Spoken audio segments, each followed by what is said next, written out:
Hi to all.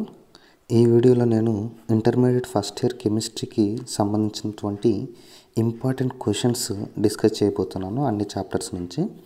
ముందుగా ఇక్కడ మనకున్నటువంటి 8 మార్క్స్ కనుక గమనించినట్లయితే 8 మార్క్స్ క్వశ్చన్స్ అటామిక్ స్ట్రక్చర్ నుంచి ఉంది, క్లాసిఫికేషన్ ఆఫ్ ఎలిమెంట్స్ నుంచి ఉంది, అండ్ కెమికల్ బాండింగ్ నుంచి ఉంది, అండ్ ఆర్గానిక్ కెమిస్ట్రీ నుంచి ఉంది. సో ఈ 4 చాప్టర్స్ నుంచి మనకు 8 మార్క్స్ ఇంపార్టెంట్ క్వశ్చన్స్ అయితే వస్తాయన్నమాట. సరే, అటామిక్ స్ట్రక్చర్ నుంచి మనం ఇంపార్టెంట్ క్వశ్చన్స్ గమనించినట్లయితే ఏమేమి ఉన్నాయండి?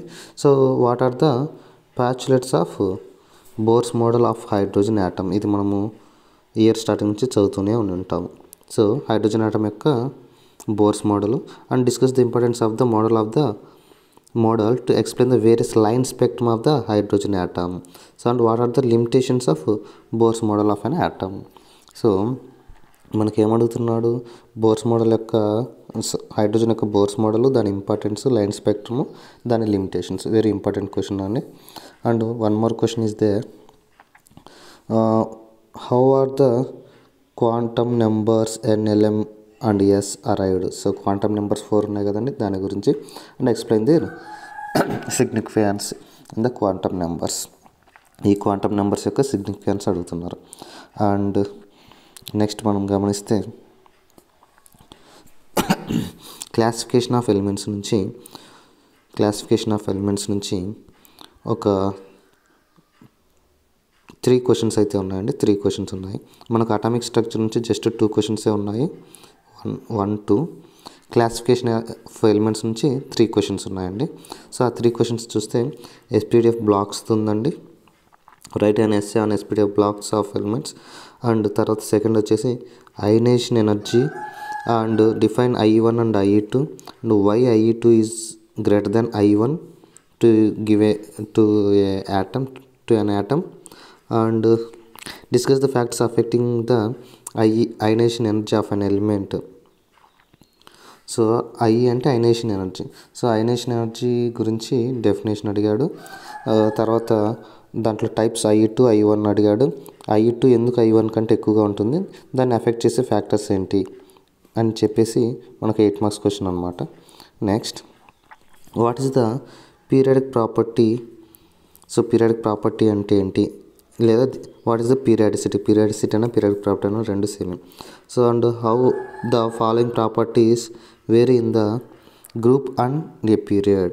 సో కింద కొన్ని ప్రాపర్టీస్ ఇచ్చారు, అవి గ్రూప్స్లో ఎలా మారుతాయి, పీరియడ్స్లో ఎలా మారుతాయి అని అడుగుతున్నాడు. ఇంపార్టెంట్ అనమాట. వీటిలోంచి ఏవైనా 4 అడుగుతాడు. నేను ఇక్కడ 10 ఇచ్చాను. 10లో నుంచి ఎనీ 4 అడుగుతాడు. సరే, ఒకసారి చూద్దాం.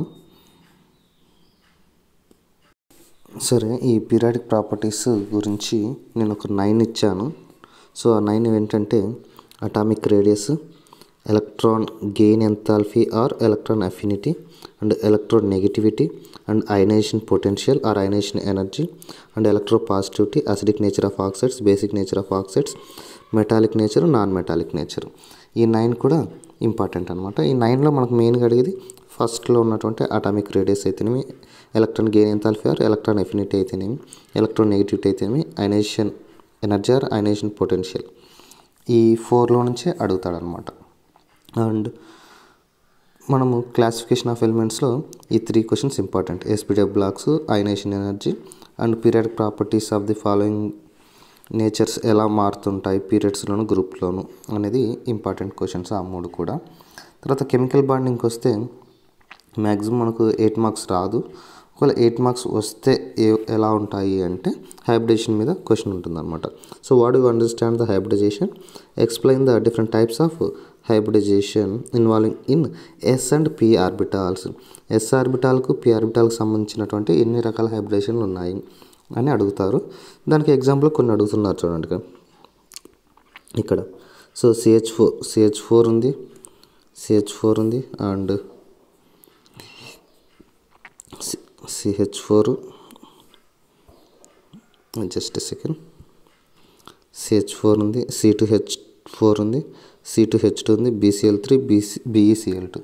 సో వీటికి సంబంధించి హైబ్రిడేషన్స్ కూడా ఎక్స్ప్లెయిన్ చేయమనే అవకాశం ఉంది. అలాగే నెక్స్ట్ క్వశ్చన్ చూస్తే write the salient features of the molecular orbital theory, MOT అని చెప్పుకుంటాం కదండి. ఎంఓటీ గురించి salient features and give the molecular orbital energy of the diagrams of nitrogen and oxygen. ఆక్సిజన్కు నైట్రోజన్కు మాలిక్యులర్ ఆర్బిటాల్ డయాగ్రామ్ డ్రా చేయండి అంటున్నాడు. MOT diagram for N2 and O2. So N2 O2కి molecular diagram రాసి calculate the respective bond order and magnetic nature of the N2 and O2 molecules. N2 O2 మాలిక్యూల్స్కు MOT diagrams draw చేసి దాంట్లో bond order magnetic nature calculate చేయండి అంటున్నాడు. 8 marks అనమాట. లేకుంటే దాన్ని ఏదైనా ఒకటి 4 మార్క్స్ అడగచ్చు. సో ఇన్ కేస్ మనకు 8 మార్క్స్ నుంచి వస్తే ఈ 2 క్వశ్చన్స్ మనకు కెమికల్ బాండింగ్ నుంచి వస్తాయన్నమాట. నెక్స్ట్ ఆర్గానిక్ కెమిస్ట్రీ నుంచి ఖచ్చితంగా మనకు 8 మార్క్స్ వచ్చే ఛాన్స్ ఉంది. సో ఆర్గానిక్ కెమిస్ట్రీలో మనకు ఒక 8 మార్క్స్ క్వశ్చన్స్ ఉన్నాయి. ఆ 4 ఏంటంటే, so describe the any 2 methods of the preparation of the benzene with corresponding equation and explain the following benzene reactions. So benzene యొక్క ప్రిపరేషన్, దాని ప్రాపర్టీస్ అడుగుతున్నాడు. ఏ ప్రాపర్టీస్ అడుగుతున్నాడు చూడండి. హ్యాలోజినేషన్, ఆల్కైలేషన్, అసైలేషన్, నైట్రేషన్, సల్ఫోనేషన్ అడుగుతున్నాడు అనమాట. సో బెంజిన్ యొక్క preparation, దాని properties. And next ఇంకోటి వచ్చేసి 8 marks question methods of preparation of ethane. Ethane యొక్క ప్రిపరేషన్, దాని ప్రాపర్టీస్. 5 రియాక్షన్స్ అన్నాడు కదండి, ప్రాపర్టీస్ అనమాట. అండ్ ఈ ఈథేన్ని ఆల్కేన్ అని కూడా అడగచ్చు అనమాట మనకు క్వశ్చన్లో. So write the methods of the preparation of alkane and the reactions అని అడగచ్చు. అండ్ నెక్స్ట్ చూస్తే describe the methods of the preparation of ethylene and the reactions. Ethylene preparation, దాని ప్రాపర్టీస్ అడుగుతున్నాడు. సో ఇథిలిన్నే ఆల్కిన్ అని కూడా అడగచ్చు అనమాట. నెక్స్ట్ క్వశ్చన్ చూస్తే write the describe the methods of the preparation of the acetylene and properties. Acetylene యొక్క preparation, properties అడుగుతున్నాడు 8 మార్క్స్కి. ఈ అస్టిలిన్ని సమ్ టైమ్స్ ఆల్కైన్ అని కూడా అడగచ్చు అనమాట. అంటే ఓవరాల్గా మనకు ఆర్గానిక్ కెమిస్ట్రీ నుంచి 4 ఇంపార్టెంట్ క్వశ్చన్స్ ఉన్నాయి 8 మార్క్స్కి. Benzene preparation properties, ethane preparation properties, ethylene preparation properties, acetylene preparation properties. ఈ 4లోంచి ఒకటి గన్ షాట్ అనమాట. సో ఇవి 8 మార్క్స్ క్వశ్చన్స్ మనకు ఓవరాల్గా ఇంటర్మీడియట్ ఫస్ట్ ఇయర్కి సంబంధించి. సో ఇంటర్మీడియట్ ఫస్ట్ ఇయర్కి సంబంధించినటువంటి మనకు 8 మార్క్స్ క్వశ్చన్స్ అన్నీ కలిపినా కూడా ఒక 11 ఉన్నాయన్నమాట. అటామిక్ స్ట్రక్చర్ నుంచి ఒక 2, క్లాసిఫికేషన్ ఆఫ్ ఎలిమెంట్స్ నుంచి ఒక 3, కెమికల్ బాండింగ్ నుంచి ఒక 2 అండ్ ఆర్గానిక్ కెమిస్ట్రీ నుంచి ఒక 4 ఉన్నాయన్నమాట. సో ఇవన్నీ కలిపేస్తే మనకు 11 ఇంపార్టెంట్ క్వశ్చన్స్ ఉన్నాయి 8 మార్క్స్ సంబంధించి. Next coming to 4 marks questions. Chemical bonding నుంచి 4 మార్క్స్ అడిగితే ఎలా ఉంటుంది. So explain the sp3 hybridization with an example. sp3 hybridization గురించి రాయండి ఒక ఎగ్జాంపుల్ని ఎక్స్ప్లెయిన్ చేస్తూ. ఇంకొక క్వశ్చన్ ఏంటంటే sp3d2 సో ఫస్ట్ది sp3d2 హైబ్రిడేషన్, సెకండ్ది వచ్చేసి sp3d హైబ్రిడేషన్ గురించి 4 మార్క్స్ క్వశ్చన్ అడిగే ఛాన్స్ ఉంది with an example. And third Fajans rules with suitable examples. State the Fajan rules and give the suitable examples. Fajans rules ఉంది కదండి, question అయితే అడుగుతారు 4 మార్క్స్కి. అండ్ నెక్స్ట్ చూస్తే explain the formation of coordination covalent bond with one example. Coordination covalent bond యొక్క formation ఒక ఎగ్జాంపుల్తో explain చేయండి అని అడగచ్చు. లేదా what is the hydrogen bond, explain the different types of hydrogen bonds with examples. So hydrogen bonds అంటే ఏంటి, వాటి టైప్స్ ఇంట్రామాలిక్యులర్, ఇంటర్మాలిక్యులర్ ఉన్నాయి కదండి. సో అది ఇంపార్టెంట్ క్వశ్చన్ అనమాట. Next give an account of VSEPR theory and its applications. So ఆ VSEPR theory VSEPR, valency shell electron pair repulsion theory గురించి important points రాసి దాని అప్లికేషన్స్ అయినటువంటి NH3H2O గురించి ఎక్స్ప్లెయిన్ చేయండి అంటున్నాడు. And how do you explain the geometry of the molecule on the base of the valency bond theory. ఆ valency bond థియరీని మనం ఏమంటామండి, VBT అంటాం కదండి. సో ఆ VBT గురించి రాయండి. అండ్ H2F2O2 గురించి ఎక్స్ప్లెయిన్ చేయండి. ఆ VBT, ఆ మూడిట్లో VBTని ఎక్స్ప్లెయిన్ చేయండి అని అడుగుతున్నారు. So these are the important questions of 4 marks from chemical bonding lesson. Next చూస్తే states of matter. So states of matter నుంచి మనకు అడిగే క్వశ్చన్స్ ఏమున్నాయండి. Give the important postulates of kinetic molecular theory of gases. So KMT of gases, kinetic molecular theory of gases 4 marks important అనమాట. And state and explain Boyle's law, Charles law, Graham's law, Avogadro's law, Dalton's law. So ఇవి ఒక 5 ఉన్నాయి. ఈ 5 loss important మనకి ఈ chapter నుంచి. అవే 5 లాస్ను కైనెటిక్ గ్యాస్ ఈక్వేషన్ నుంచి డిరైవ్ చేయండి, డెడ్యూస్ చేయండి అనడం వన్ మోర్ క్వశ్చన్ అనమాట. సో ఫస్ట్ దాంట్లో జస్ట్ స్టేట్ అండ్ ఎక్స్ప్లెయిన్ అని అడగవచ్చు, అంటే డెఫినేషన్స్ రాస్తాము. అలా కాకుండా deduce from kinetic gas equation అంటే ఇది క్యాలిక్యులేషన్ పార్ట్ అనమాట. లైక్ క్యాలిక్యులేషన్ పార్ట్ లాగా ఉంటుంది. కైనెటిక్ గ్యాస్ ఈక్వేషన్ నుంచి మనము ఈ 5 లాస్ను డెడ్యూస్ చేయాలి. Next derive ideal gas equation from the gas laws. Gas loss నుంచి ideal gas equation PV equal to NRT అని మనము ప్రూవ్ చేస్తాం కదండి. దాన్ని మనం ఇక్కడ డిరైవ్ చేయాలా ఫ్రమ్ ద గ్యాస్ లాస్. ఈ పైన చెప్పిన లాస్ ఉన్నాయి కదండి, ఆ లాస్ నుంచే మనము ఐడియల్ గ్యాస్ ఈక్వేషన్ డిరైవ్ చేస్తాం. నెక్స్ట్ చూస్తే కొన్ని definitions: RMS speed, average speed, most probable speed of gas molecules, give there inter relationship. ఈ 3 టైప్స్ ఆఫ్ స్పీడ్స్ గురించి, వాటి మధ్య ఉన్న రిలేషన్స్ గురించి ఒక క్వశ్చన్ ఉంది. సో అది కూడా లైట్గా ఇంపార్టెంట్ అనమాట. అండ్ మనం నెక్స్ట్ గమనిస్తే స్టాయికియోమెట్రీ నుంచి మనకు ఒక 2 టైప్స్ ఆఫ్ ప్రాబ్లమ్స్ ఉన్నాయండి.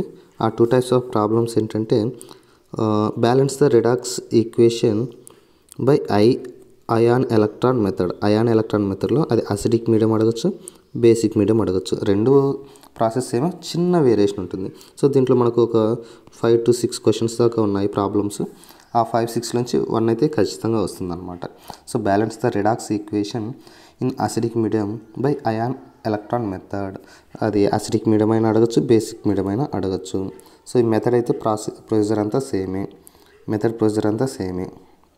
సో ఆ ప్రాబ్లమ్స్ అయితే మీరు ఖచ్చితంగా నేర్చుకోండి. వాటి నుంచి ఒకటి గన్ షాట్ వస్తుంది. ఒకవేళ అది మిస్ అయితే దాని తర్వాత ఉన్న question, so A chemical compound analysis of A carbon compound given the percentage composition by weights of the elements present in and calculate their empirical formula and molecular formula of the compound. మనకు ion electron method కాకుండా ఇంకొక question ఉంది కదండి, problematic question. ఆ problematic question చూస్తే like ఆ chemical ఫార్ములాలో ఉన్నటువంటి elements యొక్క వెయిట్స్ ఇచ్చింటాడు, వాటి పర్సంటేజ్ ఇచ్చింటాడు, వెయిట్స్ పర్సంటేజ్. దాన్ని బేస్ చేసుకొని ఆ మాలిక్యులర్ ఫార్ములా, ఎంపిరికల్ ఫార్ములా మనం క్యాలిక్యులేట్ చేసే ప్రాబ్లం ఉంది కదండి. అవి ఒక 3-4 ఉన్నాయి. వాటిలోంచి ఒక ప్రాబ్లం వచ్చే ఛాన్సెస్ ఉన్నాయన్నమాట. నెక్స్ట్ ఒకవేళ ఈ 2 మిస్ అయితే మనకు స్టాయికియోమెట్రీ నుంచి వచ్చే క్వశ్చన్ ఏంటంటే explain comproportion reaction and disproportion reactions with example. మనకు స్టాయికియోమెట్రీ నుంచి ప్రాబ్లమ్స్ కనుక ఆ 2 టైప్స్ ఆఫ్ ప్రాబ్లమ్స్లో ఏ ప్రాబ్లం రాలేదు అంటే మనకు వచ్చే 4 మార్క్స్ క్వశ్చన్ ఏంటంటే comproportion reactions and disproportion reactions 2 కలిపి 4 మార్క్స్ అడుగుతాడు అన్నమాట. సో ఇవి స్టాయికియోమెట్రీకి సంబంధించినటువంటి ఇంపార్టెంట్ క్వశ్చన్స్. అండ్ థర్మోడైనమిక్స్ చూస్తే Hess law. So state and explain the Hess law of constant heat summation. ఖచ్చితంగా ఈ క్వశ్చన్ ఉంటుంది. ఈ క్వశ్చన్ మిస్ అయితే మనకు ఎంట్రోపీ విత్ ఎగ్జాంపుల్స్ ఉంటుంది. ఒకవేళ అది కూడా మిస్ అయితే extensive properties and intensive properties ఉంటుంది. ఒకవేళ అది కూడా మిస్ అయిందంటే ఫస్ట్ లా, సెకండ్ లా, థర్డ్ లా గురించి ఎక్స్ప్లెయిన్ చేయమనే ఛాన్స్ ఉందన్నమాట. అవి థర్మోడైనమిక్స్ సంబంధించి. నెక్స్ట్ కెమికల్ ఈక్విలిబ్రియం చూస్తే Le Chatelier principles. Discuss the applications of Le Chatelier principle for industrial synthesis of ammonia in Haber process and sulphur trioxide in contact process. ఈ రెండిట్లో ఏదైనా ఒకటి అడుగుతాడు అనమాట. లీ-చాట్లర్ ప్రిన్సిపల్స్ అంటే ఏంటి, దాన్ని అమ్మోనియా సింథసిస్లో అంటే అమ్మోనియాని హేబర్ ప్రాసెస్లో సింథసిస్ చేస్తాము, దాంట్లో ఎలా అప్లై చేస్తాము లీ-చాట్లర్ ప్రిన్సిపల్స్ని. And sulphur trioxide in contact ప్రాసెస్లో లీ-చాట్లర్ ప్రిన్సిపల్స్ని ఎలా అప్లై చేస్తాము అని అడుగుతాడు అనమాట. ఒకవేళ అది మిస్ అయితే అడిగే క్వశ్చన్ ఎలా ఉంటుందంటే నెక్స్ట్ క్వశ్చన్ లీ-చాట్లర్ ప్రిన్సిపల్స్ అంటే ఏంటి, describe briefly the factors which can affecting the are which can influence the ఈక్విలిబ్రియంని ఇన్ఫ్లుయెన్స్ చేసే ఫ్యాక్టర్స్ ఏంటివైనా అడగచ్చు. ఒకవేళ అది కూడా మిస్ అయితే మనకు అడిగే question explain the concept of Bronsted acid base theories. So Bronsted acid base theory ఉంది కదండి, దాని గురించి అడుగుతాడు. And illustrate the answers with suitable examples and give the advantages and drawbacks of the Bronsted Lowry theory. So మన chemical equilibrium నుంచి ఈ questions maximum అడుగుతాడనమాట.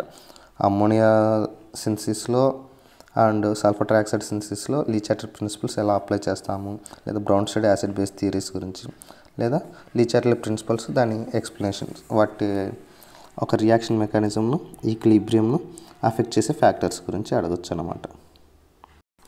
ఒకవేళ అది కూడా మిస్ అయితే మనకు అదే చాప్టర్ నుంచి కెమికల్ ఈక్విలిబ్రియం చాప్టర్ నుంచి అడిగే క్వశ్చన్ ఏంటంటే లూయిస్ యాసిడ్ బేస్ థియరీ అడుగుతాడు. అది మిస్ అయిందంటే conjugated acid base theory with examples and conjugated acid base of for the following అనమాట. కొన్ని ఎగ్జాంపుల్స్ ఇచ్చేసి వాటికి కాంజుగేటెడ్ యాసిడ్ బేస్ డ్రా చేయమంటాడు. సో ఏమేమి ఇచ్చాడు, H2O ఇచ్చాడు, HCO3 మైనస్ ఇచ్చాడు, HSO4 మైనస్ ఇచ్చాడు, NH3 ఇచ్చాడు, OH మైనస్, H2O2. ఒకసారి మీకు అది జూమ్ చేసి చూపిస్తాను చూడండి. ఇక్కడ మీరు గమనించవచ్చు H2Oకు, HCO3 మైనస్కు, HSO4 మైనస్కి, NH3కి, OH మైనస్కు, H2O2కు వీటికి కాంజుగేటెడ్ యాసిడ్ బేసిస్ రాయమని కూడా అడుగుతాడనమాట. అండ్ నెక్స్ట్ క్వశ్చన్ చూస్తే KP-KC మధ్య రిలేషన్ అడగచ్చు. KP-KC మధ్య రిలేషన్ అడగచ్చు. సో KP అంటే ఏంటి, KC అంటే ఏంటి ఉన్నాయి కదండి, వాటి మధ్య రిలేషన్ అడగచ్చు. లేదైనా ఒక ఈక్వేషన్ చేసి దాంట్లో KP-KC వాల్యూస్ క్యాలిక్యులేట్ చేయండి అని అడగచ్చు. నెక్స్ట్ క్వశ్చన్ మనం గమనిస్తే what is homogeneous equilibrium, write two homogeneous reactions, and what is heterogeneous equilibrium, write two heterogeneous reactions అన్నమాట. సో homogeneous equilibrium దాని ఒక 2 రియాక్షన్స్, heterogeneous equilibrium ఒక 2 రియాక్షన్స్ అడుగుతాడు. ఇవన్నీ కెమికల్ ఈక్విలిబ్రియం సంబంధించినటువంటి questions. Next hydrogen and its compounds మనం గమనిస్తే దీంట్లోంచి మనకు అడిగే 4 మార్క్స్ క్వశ్చన్స్ ఏముంటాయి అంటే explain with suitable examples the following electron deficient hydrides, electron precise hydrides, electron rich hydrates. ఇది 4 మార్క్స్ క్వశ్చన్స్ అడిగే ఛాన్స్ ఉందన్నమాట. ఒకవేళ అది మిస్ అయితే ionic hydrides, interstitial hydrides, amphoteric nature. కాకపోతే మనకు అడిగేది ఓన్లీ హైడ్రేట్స్ గురించి అడుగుతాడు. Electron deficient hydrides, electron precise hydrides, electron rich hydrides అడుగుతాడు. అండ్ నెక్స్ట్ చూస్తే explain terms hard water and soft water and write a note on it. Okay, soft water అంటే ఏంటి, hard water అంటే ఏంటి, ఒక note రాయమంటున్నాడు దీని మీద. Ion exchange method, permutit process గురించి, కాల్గన్ మెథడ్ గురించి, to removal of hardness of water. So మనకు సాఫ్ట్ వాటర్ అంటే ఏంటి, హ్యాడ్ వాటర్ అంటే ఏంటి, అయాన్ ఎక్స్చేంజ్ మెథడ్ దాన్ని పర్మిటెడ్ ప్రాసెస్ అంటాం. ఆ ప్రాసెస్లో లేదా కాల్గన్ ప్రాసెస్లో ఆ హ్యాడ్నెస్ను ఎలా రిమూవ్ చేస్తాం, వాటర్ యొక్క హ్యాడ్నెస్ను, ఆ క్వశ్చన్ అడుగుతారనమాట. And next one more important చూస్తే write the chemical reactions to justify the hydrogen peroxide can function as an oxidising as well as reducing agent. Mention the uses of hydrogen peroxide and explain its structure. Hydrogen peroxide oxidising ఏజెంట్గా, reducing ఏజెంట్గా ఎలా act చేస్తుంది, and hydrogen peroxide యొక్క uses ఏంటి, దాని structure ఏంటి అనేది మనకు 4 మార్క్స్ క్వశ్చన్ అడిగే ఛాన్సెస్ ఉన్నాయి. అండ్ నెక్స్ట్ క్వశ్చన్ చూస్తే discuss the position of hydrogen. ఇది ఇంపార్టెంట్ అనమాట. Position of hydrogen in the periodic table based on its electron configuration, a few lines of the utility of the hydrogen as fuel. So ఇవి 2 questions అనమాట. Few lines of utility of the hydrogen as fuel, hydrogen ఫ్యూయల్గా నువ్వు ఎలా use చేస్తావు అనేది ఒక question, లేదా hydrogen యొక్క position in the periodic table అనేది ఒక క్వశ్చన్. ఈ రెండిట్లో నుంచి ఒకటి అడుగుతాడు. సో ఓవరాల్గా హైడ్రోజన్ గురించి ఒక క్వశ్చన్ అనమాట. సో ఇవి మనకు హైడ్రోజన్ అండ్ ఇట్స్ కాంపౌండ్స్ సంబంధించినటువంటి ఇంపార్టెంట్ క్వశ్చన్స్. అండ్ నెక్స్ట్ గమనిస్తే పీ బ్లాక్ ఎలిమెంట్స్లో గ్రూప్ 13 ఎలిమెంట్స్, గ్రూప్ 13 ఎలిమెంట్స్ సంబంధించి మనకు ఉన్నటువంటి ఇంపార్టెంట్ క్వశ్చన్ ఒక 2 ఉన్నాయి చూడండి. So what is diborane, methods of preparation of diborane, structure of borane, chemical properties of diborane with the following H2O, CO, NCH3 thrice NH3.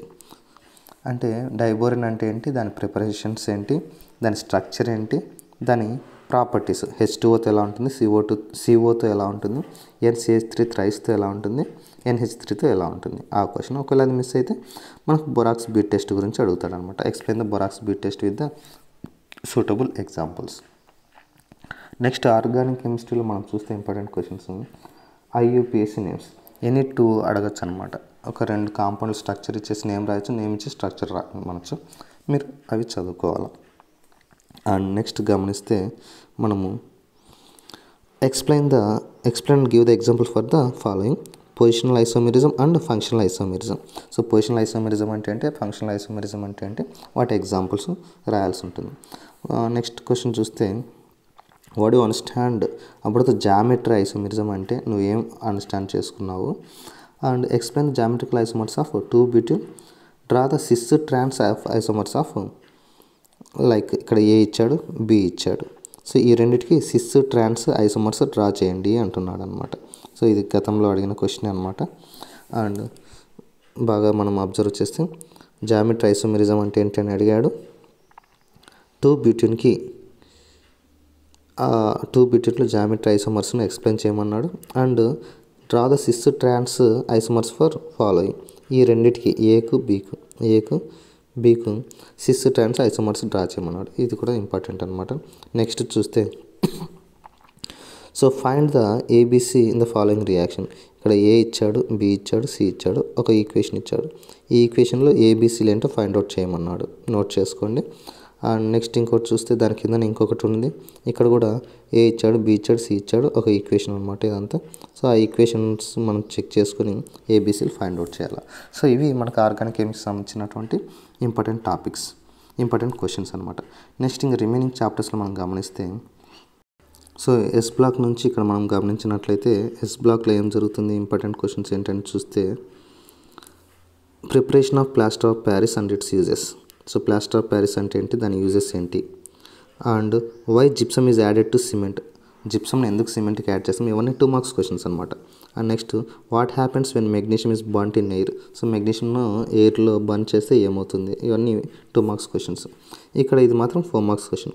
Sodium ions, potassium ions, calcium ions, magnesium ions యొక్క importance రాయడం, and NaOH, Na2CO3, CaO యొక్క importance రాయడం. So ఇది quick lime అని మనకు mention చేసి ఉంటారు బుక్లో, ఇది కాస్టిక్ సోడా అని మెన్షన్ చేసి ఉంటారు అనమాట.